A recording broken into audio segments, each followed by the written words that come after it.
থেকে যদি এটা বললাম আপনাদেরকে, যদি আমাদের এই দাবিটা দাবি না, দাবি বলার এটা আমাদের অধিকারটা খর্ব করতেছে, অধিকারটা ফিরিয়ে আনার জন্য আমরা আলটিমেটাম দিচ্ছি 27 তারিখ পর্যন্ত। গত 1 তারিখে আমরা চিঠি দিচ্ছি কর্তৃপক্ষকে, জানাইছি।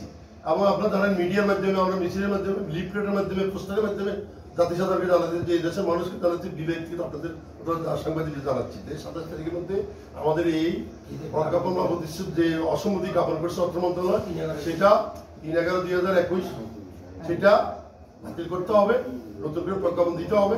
এবং যারা ঢুকছে 22 সালে রানিং স্টাফ, তাদের যেভাবে শর্তটা হয়েছে 12-13, সেই শর্তটা বাতিল করতে হবে।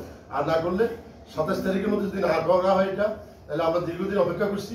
আমরা 28 তারিখ থেকে রাত্রের থেকে 12টা 1 মিনিট থেকে আমরা আমাদের কর্মবিরতি যাবো, সারা ট্রেন বন্ধ হয়ে যাবে।